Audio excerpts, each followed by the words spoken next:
Assalamualaikum, hörmətli Şərq Türkistanlıq qarindoshlar. Şərq Türkistan xəbər agentliğinin xəbərlər proqramısında görüşünüzü qızğın qarşı alırıq. Tövəndə təfsili məzmununu diqqətinizə sunumuz. Şərq Türkistan sürgündə hökumətinin Xitay Xalq Cümhuriyyəti qurulğanlığının 75 illigini lənətlәп elan qılğan axbaratı Malayziya San xəbər tori, ANI xəbər tori, Print xəbər tori qatarlıq dünya mətbuatlarında 1 oktyabr günü xəbər qılınıb mundaq deyildi. Şərq Türkistan sürgündə hökuməti Xitay Xalq Cümhuriyyəti qurulğanlığının 75 illigini ayıpladı. Xitay Xalq Cümhuriyyəti qurulğanlığının 75 illigini ayıplash münasibəti bilan axbarat elan qılıb, 1949 yılı 10 ayının 1 günü atalmış Xitay Xalq Cümhuriyyəti degan nom bilan qayta tug'ilgan Xitay Xalq Cümhuriyyətining Xitay Kompartiyasining aytganidek Xalq Cümhuriyyəti bo'lmasdan, balki texmo rəhimsiz və aldamçılıq bilan xarakterlangan Xitay imperiyasining qaytadan jonlanishi. Şərq Türkistan sürgündə hökumətinin Cumhur rəisi Doktor Məmtəmin Əla əpəndi Xitay Kompartiyası cahangirlikə qarşı turma degəni bilan cahangirlikni qəbul qılmayla qalmay, yana texmo kengaytdi dedi.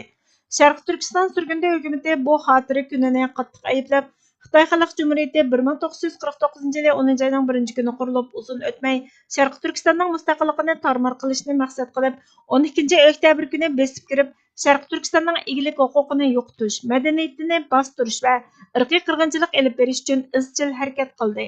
Mustaqil bir davlat mustaqil zulm markaziga aylanib, mustamlaka qilish, qalaymaqon tutqun qilish, tug'mas qilib etish va keng ko'lamda nazorat qilishdek vahshiy qilmishlarga duch keldi. Shunun bilan bir vaqtda Xitoyning O'rta va Janubiy Osiyoda kengayish qariniyatining ishga ashishidagi muhim joyga aylandi. Şərq Türkistan sürgündə hökuməti Xitay Xalq Cümhuriyyətining Xitay arzusini umumiy kontrollikni qo'lga keltirish va ishg'ol qilgan millatlarning kimligini yo'qotishni asos qilgan jahongirlikning qabohatli tushi deb tasvirladi dedi.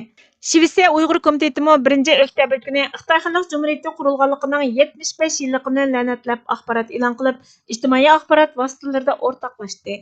Shvetsiya Uyg'ur komiteti e'lon qilgan axborotda mundaq deyildi. 75 yil ilgirki bugungi kunda, ya'ni 1949 yılı 10 ayının 1 günü Xitay Xalq Cumhuriyeti qurilib, yer shari kuch dinamikasida millionlarcha kishining halok bo'lishini keltirib chiqaradigan cho'ng bir o'zgarishni barliqqa keltirdi. Atalmish Xitay Xalq Cumhuriyeti qurilib 11 kundan keyin 12 oktyabrda mustaqil Sharq Turkiston davlatini rəhimsizlarcha ishg'ol qilib olish uchun harakatga o'tdi. Shu yili 22 dekabrga qadar Xitoy hokimiyati mustaqil Sharq Turkiston Cumhuriyetini ag'dirib tashladi. Shuningdan boshlab zamonaviy davrning eng uzun mezgillik irqiy qirg'inchilik, mustamlikachilik va kulturni yo'qotish harakatini qanot yaydirdi.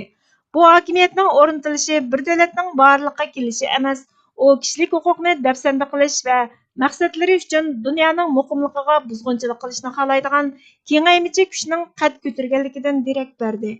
Şərq Türkistandakı milyonlarca Uyğur və başqa türk xalqları Xitay imperializmining keng ko'lamli tutqun qilish, o'ldirish, ocharchilikda qo'yish, a'zolarni yig'ib olish, majburiy emgakka selish, majburiy tug'mas qilib etish qatorliq vahshiy usullarda qirg'in qilishining ziyiniga uchirdi.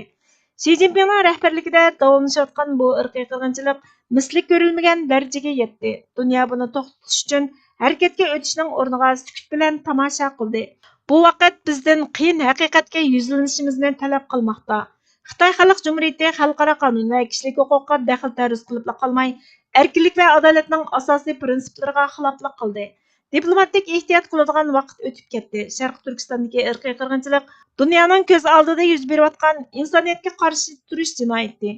Xalqaro jamiyat jiddiy harakat qilishi kerak. Biz har qaysi davlatlardan Sharq Turkiston xalqi bilan ittifoqlashib, bu irqiy qirg'inchilik va ishg'oliyatni rasmiy e'tirof qilishini talab qilishimiz kerak.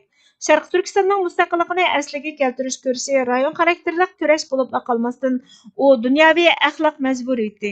Harakat qilmaslik faqat zulmning izchil davomlashishiga yo'l ochib berdi. Hozir Xitoyning xo'rlishiga qarshi turish va ularning mavjudligi va erkinligi uchun kurash qilayotganlarni qo'llaydigan kollektiv harakatning hal qilg'uch payti keldi.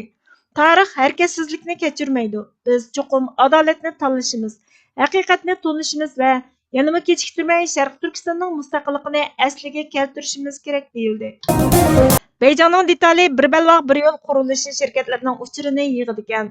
Avstraliya strategik siyosat institutining 27-sentabr kunidagi xabariga qaraganda, Xitoy tashqi ishlar ministrligi chet elda tijorat qilayotgan Xitoy shirkatlari bilan bevosita tutishadigan bexatarlik raqamlik supisini ishlatadigan bo'lib, shirkatlardan ularning faoliyati va yerlik bexatarlik ahvoli to'g'risida hukumatga qarorlik doklad sunishni talab qiladi ekan.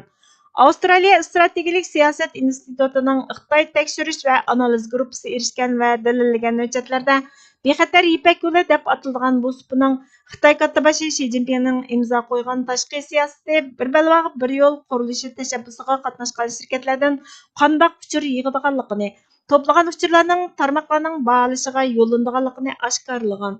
Bir balvoq bir yo'l qurilishi tashabbusiga qatnashgan shirkatlarga qandoq mas'ul bo'lganligi ko'rsatilgan. Bir balvoq bir yo'l tashabbusi oz deganda 10 necha Xitoy shirkati tarafidan qo'llanayotgan bo'lib, bu spa bir balvoq bir yo'l qurilishi turiga qatnashayotgan dunyoning har qaysi joylaridagi Xitoy shirkatlarining Beijingning yer shariy uchur va axborot to'plashni yaxshilash, xatarni texmi yaxshi baholash, shundaqla dunyoning eng yiroq bulung puchqoqlaridami manfaati va fuqarolarni qo'g'dashning yangi yo'llarini izlayotganligini ko'rsatib bergan. Bexatar ipak yo'li supisi Xitoy hukumatini chet eldagi Xitoy tajribasining markaziga qo'yishni maqsad qiladigan Xitoydagi nazorat va kuzatish sistemasini ko'chirib, dunyoning har qaysi joylarida qo'llanayotgan yer shariy ul asliyalaridagi qurilish turi ekan. Avstraliya strategik siyosat instituti bexatar ipak yo'li supisida doklad bergan tunji tashkilot. U bir qism Xitoy hukumat tor bekatlarida tilga ilingan, ammo Xitoy davlat taratqullari tomonidan xabar qilinmagan ekan. Bu spa tor bekat va munosabatlik ko'chma qo'llanishchan programma orqali mashg'ulot qiladigan bo'lib, faqat tizimlatgan hisobotlarla ziyorat qila oladi ekan. Bu spani apti kunidan tushirgili bo'lmaydi ekan. Hujjatlarda bu spaning faqat shirkatlarning ichki ishlatishi uchunla ishlatiladiganligi, abonentlarning bu spa haqidagi uchurlarni to'rda tarqatishi qat'iy cheklanganligi o'ttirg'a qo'yilgan. Shirkatlar tashqi ishlar bexatarlik ministrligi yoki ularning yerlik konsulxonasi orqali hisobotga iltimos qilsa bo'ladi ekan.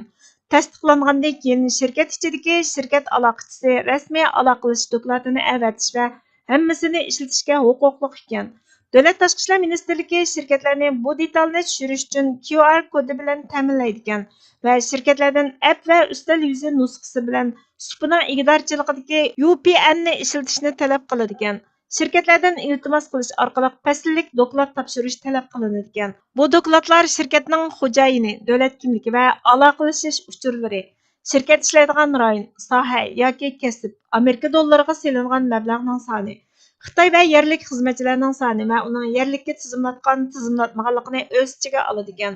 Bu detalda tuyuqsiz yuz bergan ishlar uchun bir chekish dokladi deb ataladigan iqtidor bor bo'lib, abonentlar hujjat va boshqa materiallarga asosan yerlik bexatarlikka munosabatlik voqealarni tashqi ishlar ministrligiga bevosita doklad qila oladi ekan.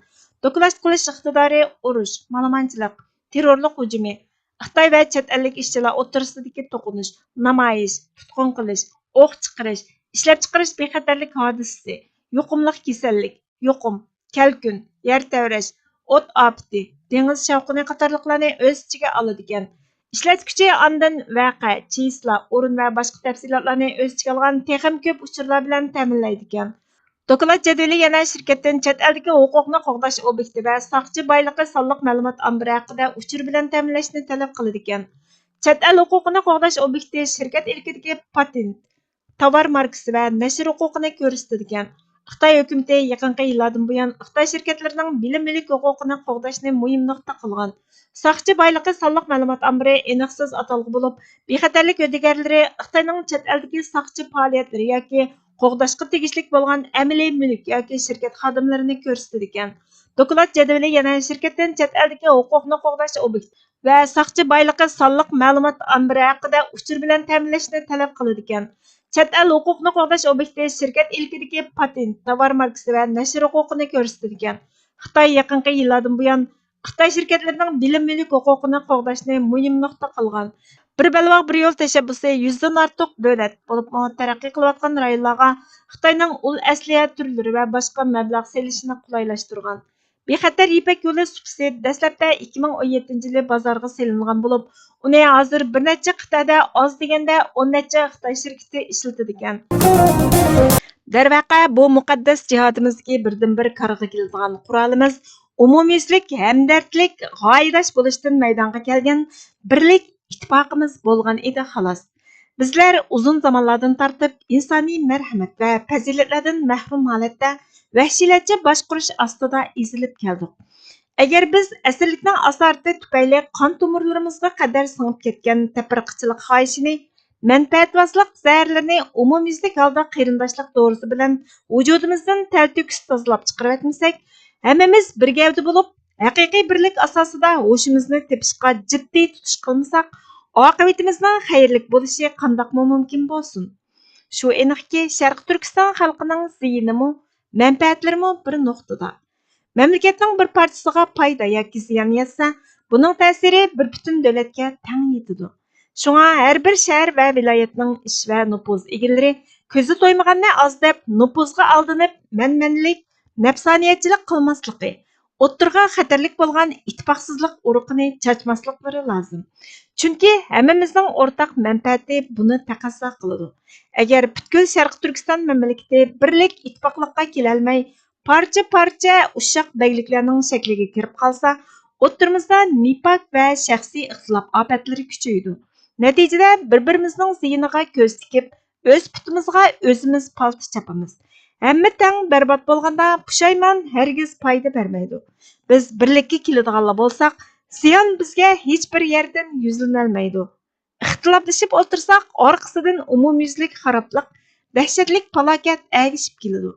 Birimizning beshiga kelgan xatar yana birimizni ayab qo'ymaydi. Nima qilishimiz kerakligi aniq.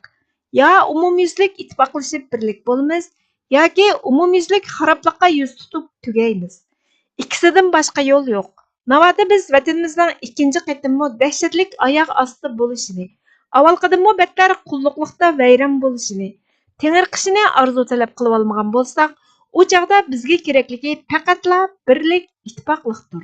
Chunki ittifoqlashish farz. Yana kelib chin ko'ngil bilan qilingan ittifoq. Manba Erkin Turkiston gazeti 1933-yili 29-noyabr 15-son Kaşıgar.